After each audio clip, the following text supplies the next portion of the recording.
आदिवासी दलित महिलाओं के लिए, शोषित ग्रामीण बेसहारों के लिए झालसा का योगदान है। आओ करें इंसाफ और अपने हक की बात, कानून की बात, कानून की बात, कानून की बात। जोहार, नमस्कार।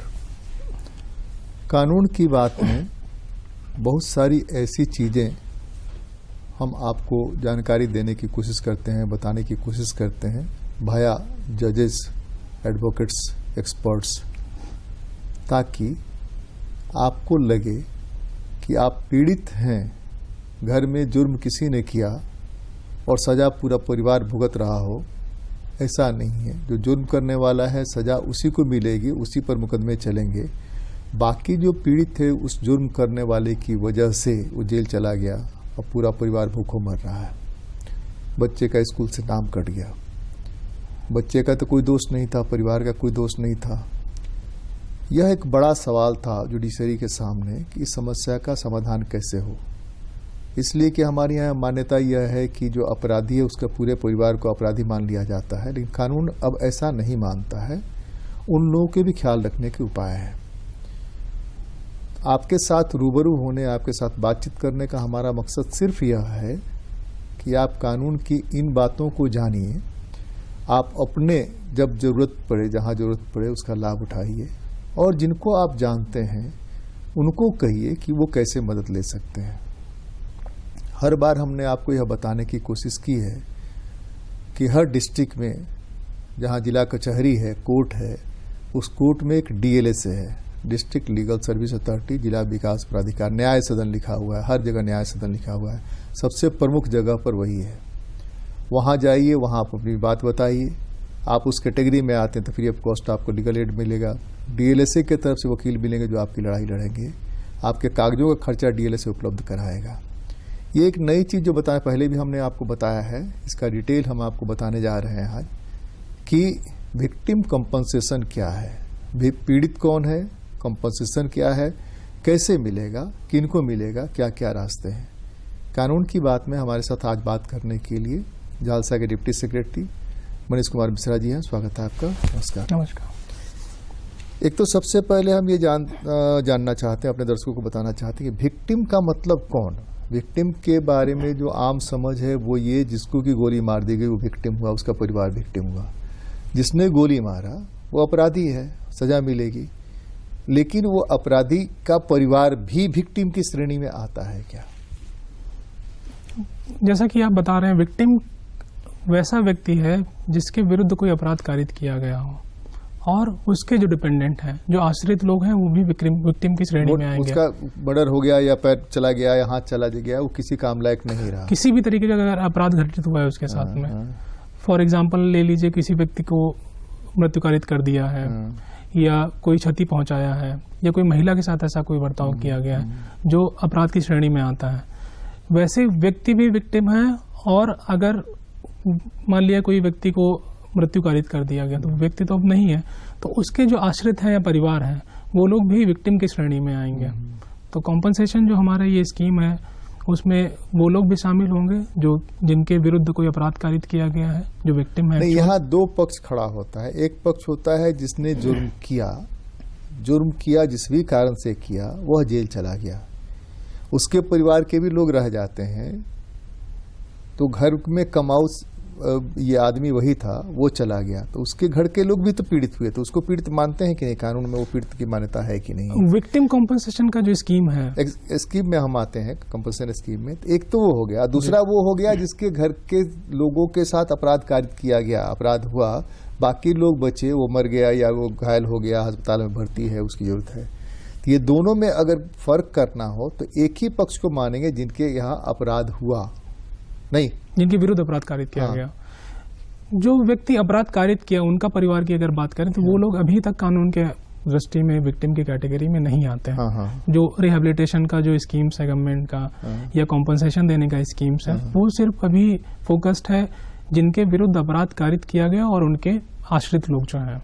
जैसे कि मान लिया जाए कि अपने यहाँ नक्सल प्रभावित इलाका है, डाइन प्रभावित इलाका है, अपराध बहुत हो रहे हैं, उसमें अगर किसी के साथ कोई अपराध हुआ और वह काम करने लायक नहीं रहा, उसकी मृत्यु हो गई या अंग भंग हो गया या हॉस्पिटलाइज है बहुत लंबे समय से, उसके परिवार के जो लोग हैं वो लोग विक्टिम की श्रेणी में आते हैं जी।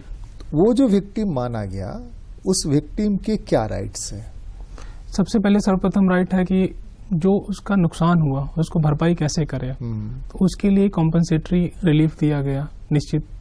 और उसमें जो स्कीम है, मैं आप थोड़ा आपको खुल के बताना चाहूँगा कि अब 2009 के पहले अगर आप देखिए तो प्रावधान ये था कि कोर्ट जब किसी भी व्यक्ति को दोषी करार देता था तो और उसको जब फाइन इम्पोज करता था तो फाइन से एक अमाउंट या पूरा फाइन को वो कॉम्पनसेशन के तौर पे विक्टिम या उसके परिवार को देता था। फिर ये आया कि अक्यूज्ड कोई जो अपराध कारित करता है उसको तो सजा मिल जाता है, समाज भी देखता है कि जो व्यक्ति अपराध कारित कर रहा है उसको सजा मिल गया है, तो वहां पे तो उसका पूर्ण हो जाता है। लेकिन विक्टिम का क्या? विक्टिम को तो कुछ नहीं मिलता है, उसको तो बस इतना ही एक मिलता है कि जो व्यक्ति उसके विरुद्ध अपराध कारित किया था उसको सजा मिल गई, लेकिन उसका जो नुकसान हुआ उसका भरपाई कैसे करे? तो ये हुआ कि गवर्नमेंट उसके लिए क्या करे, तो गवर्नमेंट क्या करे, इसके लिए एक सिविल प्रोसीजर जो क्रिमिनल प्रोसीजर कोड है उसमें एक अमेंडमेंट किया गया 357A 357A-BC ऐड किया गया 2009 में, जिसमें प्रावधानित किया गया कि सेंट्रल गवर्नमेंट और स्टेट गवर्नमेंट वो एक फंड अपना का वो बनाएंगी और जो भी विक्टिम है उनको कॉम्पनसेशन उसके तहत प्रोवाइड करेंगी। तो अब कोई भी व्यक्ति अगर जिसके विरुद्ध कोई वो कॉर्पस फंड होगा जी या बजट के साथ अटैच, बजट के साथ उसको सेपरेट के हिसाब से वो बढ़ता रहेगा, बढ़ता रहेगा और उसका एक सेपरेट एलोकेशन होगा। अच्छा, वो एक सेपरेट एलोकेशन होगा कि इस वित्तीय वर्ष में इतना बजट इस फंड में दिया जाता है। ठीक है। उसका अब कैसे रेगुलेट होता है, उसका एक स्टेट कमेटी होती है, जो प्रोसिक्यूशन के डायरेक्टर होते हैं वो उसको हेड करते हैं, और डिस्ट्रिक्ट्स में जो डिस्ट्रिक्ट मजिस्ट्रेट या डिप्टी कमिश्नर होते हैं वो उसके हेड करते हैं। और किस तरीके से प्राप्त किया जा सकता है थोड़ा इसमें ये ज्यादा जरूरी है। कैसे किया जा सकता है कि दो तरीके के केसेस हो सकते हैं। एक ऐसा केसेस जहाँ पे जो कोर्ट में आ गया, मतलब कोई अपराध कारित किया गया, उसका कंसर्निंग थाना में या कंसर्निंग जो न्यायालय है उसमें आवेदन दिया गया, कंप्लेन किया गया और कोई क्रिमिनल केस इनिशिएट हुआ, तो वहाँ पे कोर्ट कॉम्पनसेशन के लिए रिकमेंडेशन देगी डिस्ट्रिक्ट लीगल सर्विस अथॉरिटी को, जो भी concerning district legal service authority है। Even state legal service authority को भी वो रिकमेंडेशन कर सकती है कि ये विक्टिम है, इनका ये आवेदन हम आपको भेज रहे हैं और देखिए यथासंभव इनको क्या कॉम्पनसेशन मिलता है वो आप इसको डिटरमिन करके उनको प्रोवाइड कराइए। दूसरा हो सकता है कि कई ऐसे अपराध होते हैं जहाँ पे अपराध तो कारित हो गया, ये पता चला कि जैसे कि मेरे विरुद्ध कोई अपराध कारित हुआ तो मैं विक्टिम, तो ये असर्टेन हो गया कि मैं विक्टिम हूँ, लेकिन कौन कारित किया पता ही नहीं चल पा रहा, ना तो व्यक्ति की पहचान अगर नहीं हो पा रही या पता ही नहीं कौन कारित किया। वैसी स्थिति में अगर ये सुनिश्चित हो जाता है कि मेरे विरुद्ध कोई अपराध कारित किया गया, मैं विक्टिम हूँ, तो वहां पे मैं डायरेक्टली जो डिस्ट्रिक्ट लीगल सर्विस अथॉरिटी है जो सारे डिस्ट्रिक्ट्स में है वहां पे एक मैं आवेदन अपना दूंगी या दूंगा, और उसके बेसिस पे वहां पे जो डीएलएसए सेक्रेटरी हैं वो पहले असरटेन करेंगे जेन्युइननेस को लेके कि सही में कोई अपराध कारित किया गया कि नहीं किया, पहला वो। दूसरा मेरे ही विरुद्ध किया गया कि मतलब मैं एक्चुअली विक्टिम हूं कि नहीं। उसके बाद देखेंगे कि कितना हमको कॉम्पनसेशन मिलना चाहिए, क्वांटम ऑफ कॉम्पनसेशन डिसाइड करेंगे। ये सारा चीज उनको 2 महीने के अंदर करना है। जिस दिन उनको एप्लीकेशन आएगा उसके 2 महीने के अंदर ये सारा चीज सुनिश्चित करके कॉम्पनसेशन हमको प्रोवाइड करना है।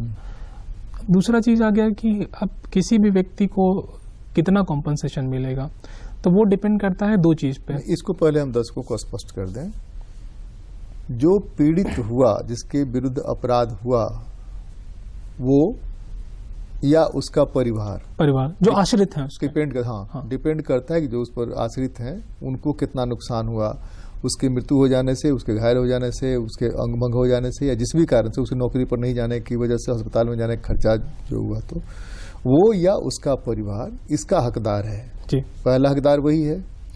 उस हकदार के 2 मामले हैं। एक मामला जो थाने तक पहुंचा या कोर्ट तक पहुंचा, भाया थाना या डायरेक्ट कोर्ट, भाई हमारे साथ ऐसा हुआ। दूसरी घटना का जो हमने एग्जाम्पल के रूप में आपके दिया था कि वो नक्सली घटनाएं घटती हैं, आतंकवादी घटनाएं घटती हैं, मॉब है, मॉब के साथ कोई घटना घटती है, उसमें कोई चला जाता है, उसमें थाना में दर्ज हुआ नहीं हुआ, वो छूट गया, तो वो आप कह रहे हैं कि वो डायरेक्टली डीएलएसए से मिल सकता है और ये वो प्रमाणित करेगा, डीएलएसए भी इसकी जांच करेगा कि वह विक्टिम है कि नहीं है, और विक्टिम है तो किस तरह का विक्टिम है, इसको किस तरह की मदद दी जा सकती है।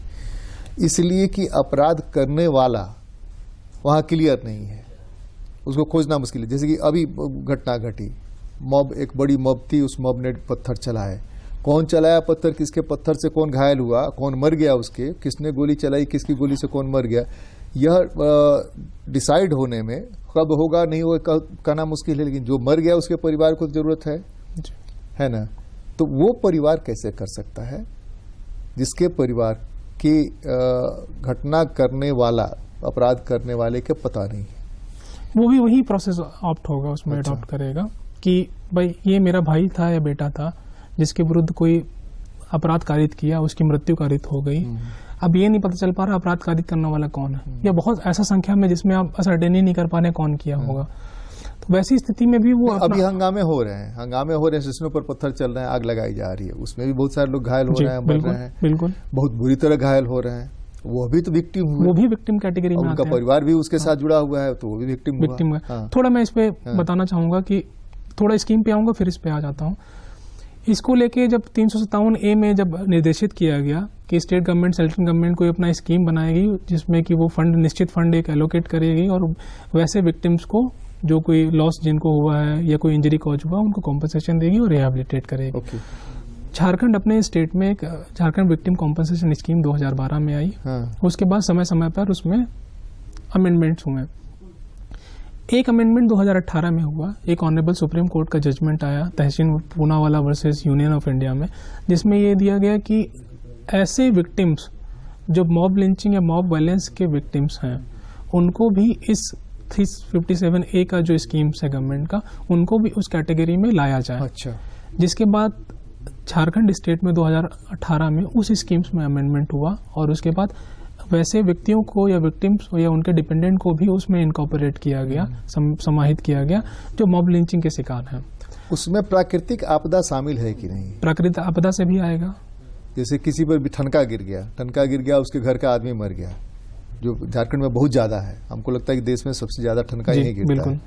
तो इस तरह का लोग उस पीड़ित वैसे भी व्यक्ति आएंगे क्योंकि वो विक्टिम तो हैं, कहीं न कहीं तो वो विक्टिम है, नेचुरल डेथ या अननेचुरल डेथ जैसे भी कॉज किया गया, तो वैसे भी व्यक्ति उस स्कीम्स के दायरे में आएंगे और उनका बस वही जो सुनिश्चित उनका जो है कि कितना उनको कॉम्पनसेशन मिलेगा उसका मैक्सिमम मिनिमम लिमिट उसमें दिया गया और डीएलए से संबंधित डीएलए उसको बस सुनिश्चित करेगा।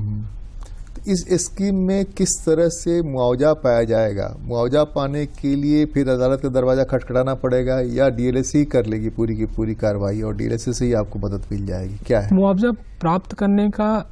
दो प्रोसेस है। एक है कि अगर कोई न्यायालय में केस पेंडिंग है, कोई क्रिमिनल केस मान लिया हुआ वो पेंडिंग है, तो कोर्ट के माध्यम से वो एक एप्लीकेशन या रिकमेंडेशन कंसर्निंग डीएलएस को चला जाएगा।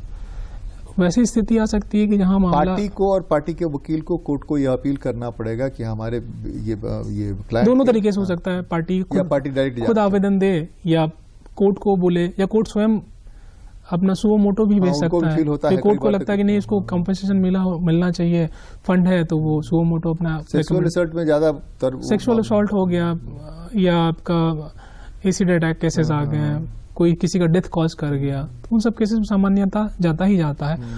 वैसे मैटर भी हो सकते हैं जो रिपोर्ट नहीं हुए हैं, अनरिपोर्टेड हैं, जिसमें पता ही नहीं कौन अक्यूज है, किस चीज से घटना कारित हुई, क्या हुआ, तो वैसी स्थिति में वो डायरेक्ट डीएलएसए में जाके एप्लीकेशन दे सकते हैं कि देखिए ये चीज हुआ है मेरे साथ, या अगर किसी का मृत्यु कारित हो गया तो उसके साथ हमको नहीं पता कौन कारित किया, कैसे हुआ, लेकिन ये घटना घटित हुआ और हम उसके विक्टिम हैं, तो उसके बाद वो आवेदन देगा। आवेदन के बाद में फिर डीएलएसए एक अपना फॉर्मल इंक्वायरी करेगा कि बस जो एप्लीकेशन आया, जो एप्लीकेंट या विक्टिम है वो जेन्युइन है कि नहीं, बस एक प्राइमा फेसी केस। फिर ये देखेगा किस प्रकार का या किस नेचर का अपराध कारित किया गया, मृत्यु हो सकता है, सेक्सुअल असॉल्ट हो सकता है, रेप हो सकता है, जो भी हो सकता है, मतलब ऑफेंस का ग्रेविटी क्या है। उसके बाद देखेगा कि उसको कितना खर्चा हुआ, एक्चुअल एक्सपेंसेस क्या क्या हुआ और फ्यूचर प्रोस्पेक्ट का क्या लॉस हुआ। हो सकता है कोई कमा रहा, उसका मृत्यु कारित हो गया तो उसका तो उस समय तो जो गया तो गया ही, आगे के लिए भी तो चला गया, हो सकता है ब्रेड अर्नर हो जो भी हो, वो सारे फैक्टर्स को देखते हुए वो फिर मैक्सिमम कॉम्पनसेशन जो लिमिट होगा वो उसको प्रोवाइड करेगा। ये सारा प्रक्रिया उसको 2 महीने के अंदर करना है।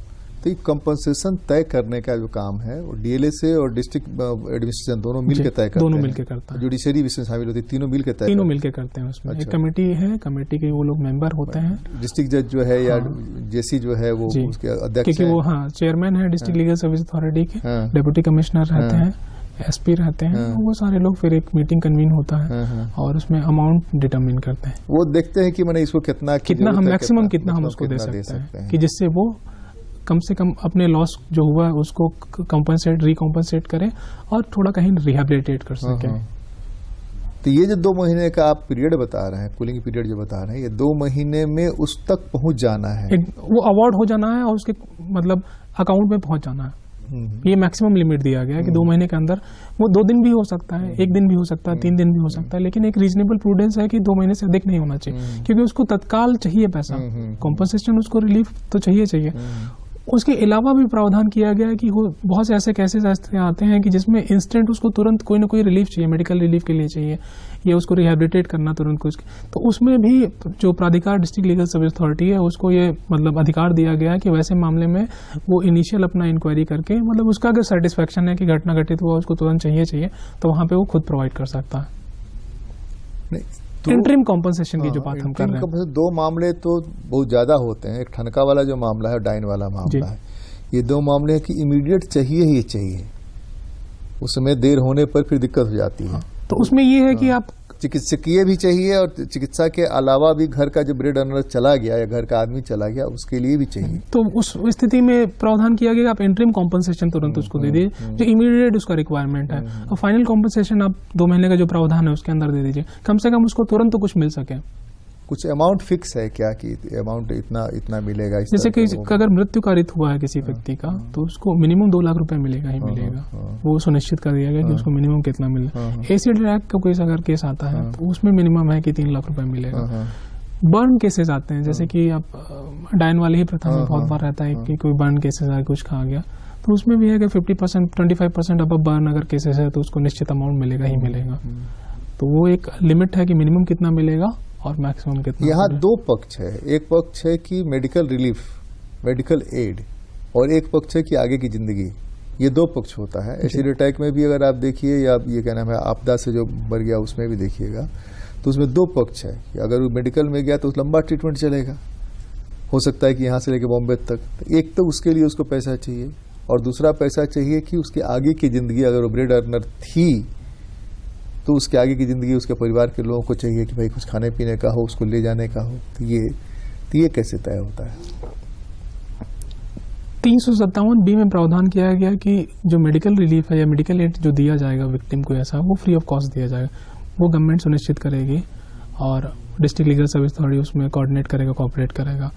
तो जहां बात है कि मेडिकल एड का, तो वहां तो उसको पैसा नहीं पड़ेगा, जो भी एक्सपेंसेस हो गए वो नीचे से ऊपर तक के जहां पे उसको रेफर करना, मैक्सिमम लिमिट तक जहां तक जा सकता है वो गवर्नमेंट बेयर करेगा। उसके साथ साथ में उसको उस समय कुछ फाइनेंशियल असिस्टेंट तो चाहिए होगा उस समय और उसके बाद भी, कि परिवार है, बाकी तो खर्चे रहते हैं, तो उस सब के लिए कॉम्पनसेशन रिलीफ दिया गया। जो ये पैसा है ये मेडिकल के लिए एक्सपेंसेस को लेके नहीं है, ये है कि एक्सक्लूसिवली उसको दिया जा रहा है कि वो रिहेबिलिटेट कर सके, जो उसको लॉस हुआ है उसको। अब एक्चुअली उसको तो आप लॉस को तो खत्म नहीं कर सकते हैं, लेकिन थोड़ा सांत्वना के लिए कम से कम फाइनेंशियल असिस्टमेंट तो दे सकते हैं कि थोड़ा स्टेबिलिटी बने और आगे जाके वो कुछ अपना उस पैसे से कर सके। एक सेक्सुअल असॉल्ट में तो अच्छी खासी राशि भी मिल जाती है, वो तो डिपेंड करता है किस तरह का मामला है, कोर्ट किस तरह का, कोर्ट अपना क्या ऑब्जर्व करता है उसमें। ये जो मामला है, इस मामले में अमाउंट जो है कंपैरेटिवली हमको लगता है कि जरूरत के हिसाब, जरूरत अगर उतने भर की है तो ठीक है, क्या कि जो 2-3-4 एसिड अटैक वाला केस हम जानते हैं उसके 25-30 लाख रुपए खर्च करने पड़े। वो कहाँ से कैसे जुगाड़ करके इससे उससे जो विभिन्न संस्थाओं के माध्यम से, है ना, इसलिए कि उसको लगता है कि ये बेटर इंस्टीट्यूशन हो सकता है जहाँ की हमको जाना चाहिए।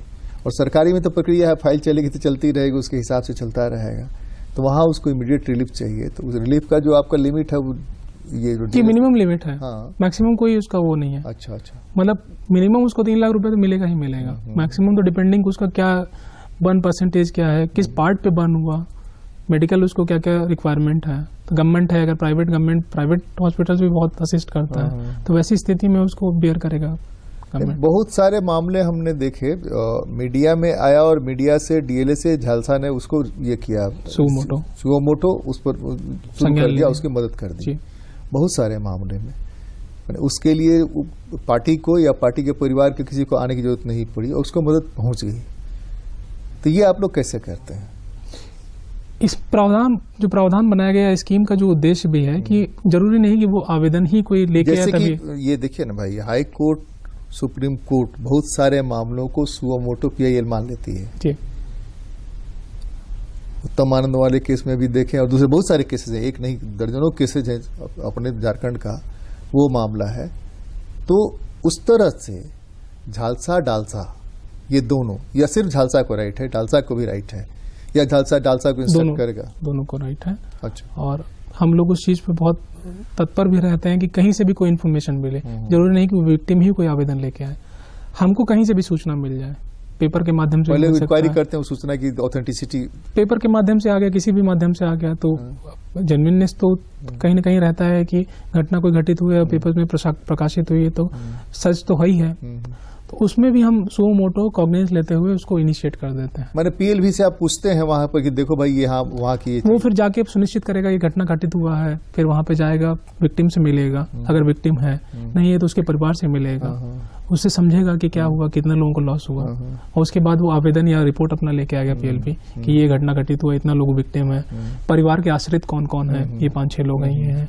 तो ये होता है कि उस समय हम उसको, क्योंकि इमीडिएट रहता है कि कोई घटना घटित हुई, तो सबसे पहले होता है कि उसको मेडिकल असिस्टेंट तुरंत मिले। ये सबसे इम्पोर्टेंट है कि जो गोल्डन पीरियड जिसको कहा जाता है कि वो गोल्डन आवर में उसको मेडिकल असिस्टेंस मिले। तो हम लोग पर्पज यही रहता है कि कोई जैसे घटना घटित हुई है, कुछ संज्ञान में आए, तुरंत एक टीम कॉन्स्टिट्यूट की जाती है और वो जहाँ पे प्लेस ऑफ इंसिडेंट या उस समय विक्टिम या जहाँ पे भी हो वहाँ पे तुरंत वो लोग विजिट करता है। पर्पज ये रहता है कि सबसे पहले है कि उसको मेडिकल एड तुरंत मिले, हो सकता है काउंसलिंग की बहुत जरूरत हो, खूंटी वाला केस था जिसमें बड़े पैमाने पर काउंसलिंग की जरूरत हो कि उसमें फिर डिले ना हो एटलीस्ट। और क्योंकि मल्टीफेरियस रहता है, एक वो हो गया, फिर केस इंस्टीट्यूशन का रहता है, तुरंत कंसर्निंग थाना या जहाँ पे भी हो रिपोर्ट उस तक पहुंच सके। परिवार को सिक्योरिटी मेजर्स भी होता है, टाइम से रहता है कि सिक्योरिटी मतलब परिवार बहुत घबराया होता है, डरा हुआ है, उस स्थिति में हम तुरंत उसको कम से कम सिक्योरिटी प्रोवाइड कर सकें और उसको ये कम से कम आश्वासन या उसको विश्वास ये रहे कि कुछ घटित हुआ तो हमारे साथ कोई ना कोई तो है, वो भावना रहे। तो हम जब टीम को कॉन्स्टिट्यूट करते हैं तो वो परमानेंटली उसी के लिए काम करता है जब तक उसको रिहैबिलिटेट ना हो जाए। अंतिम सवाल, विक्टिम के परिवार को इसके लिए आवेदन देने से लेकर के और इस प्रक्रिया को निभाने में कुछ खर्च करना कोई नहीं, एक पैसा का कोई खर्चा नहीं है। और जी मतलब कोशिश यही रहता है कि उनको कोई तकलीफ भी ना हो इस पीरियड में। बस एक आवेदन आ गया, सुनिश्चित हो गया कि ये विक्टिम है, उसके बाद सारा पार्ट डीएलए से अपने पार्ट से करता है। एक बहुत ही जरूरी और निहायत अनिवार्य बात आज आपको बताई गई और वो बताएगी कि बगैर खर्चे के जो पीड़ित है और पीड़ित परिवार है, उसका आश्रित है, उसको मदद मिल सकती है। सिर्फ और सिर्फ इतना भर करना है, अगर पुलिस से होकर के मामला जाता है तब तो मिलना ही मिलना है, नहीं भी जाता है तो आप एप्लीकेशन लेकर के वहां पहुंच सकते हैं, आपका जो डिस्ट्रिक्ट कोर्ट है वहां पर। नहीं तो अब एक नई व्यवस्था की गई है कि आपका जो पोस्टमैन आता है उस पोस्टमैन के यहाँ से आप एक मैसेज डाल दीजिए कि भाई हमारे साथ ऐसा ऐसा हुआ है, बाकी सारी प्रक्रिया पूरी हो जाएगी। तो कानून की बात में आज तो बस इतना ही, इस उम्मीद के साथ कि आप इस बातचीत से जो तथ्य आपको मिले हैं अपने लाभ उठाएंगे और अपने आस पड़ोस के जो लोग नीडी होंगे उनको बताएंगे। बहुत बहुत धन्यवाद, नमस्कार। Thank you so much.